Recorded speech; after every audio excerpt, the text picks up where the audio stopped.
Hi friends, ഞാൻ അലിമണികത്താണ്. പ്രിയമുള്ളവരെ, ഈ കാണുന്ന ഒരു അപകടം നിങ്ങൾ കണ്ടല്ലോ, ഈ വീഡിയോയിൽ ഇപ്പൊ കാണുന്നുണ്ടല്ലോ നിങ്ങൾ. ഇതെന്താണ് സംഭവം എന്ന് പറഞ്ഞാല്, കാസർഗോഡ് ജില്ലയിൽ കാഞ്ഞങ്ങാട് പടന്ന എന്ന് പറയുന്ന സ്ഥലത്ത് 2 യുവാക്കളുടെ മരണത്തിന് കാരണമായ അപകടമാണ്.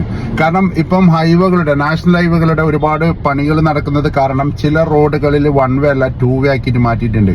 ചില ആളുകൾ ബോർഡുകൾ ശ്രദ്ധിക്കാതെ ഡയറക്റ്റ് വരുന്നത് കൊണ്ടാണ്. കാരണം അങ്ങനെ ഒരു ലോറി അവിടെ നിർത്തിയിട്ടിട്ടുണ്ടായിരുന്നു. ഇങ്ങനെ ഒരു ലോറി കയറി വന്ന് പെട്ടെന്ന് അതിന്റെ ഇടയിലേക്ക് ഇടിച്ച സമയത്ത് അവിടെ ഒരു ബൈക്ക് ഉണ്ടായിരുന്നു. ആ ബൈക്ക് അതിന്റെ സെന്ററിൽ ജാം ആയതാണ് ഈ കാണുന്നത്.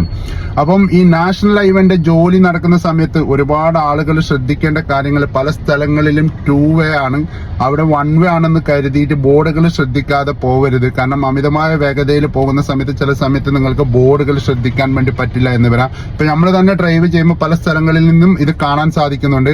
എന്തായാലും ഈ ഇങ്ങനെയുള്ള അപകടങ്ങളെ തൊട്ട് എല്ലാവരും രക്ഷിക്കട്ടെ എന്ന് പ്രാർത്ഥിക്കുകയാണ്. എന്തായാലും ഇതുപോലുള്ള റോഡുകളിലെ പോകുമ്പോൾ പ്രത്യേകം ശ്രദ്ധിക്കുക. Okay, by.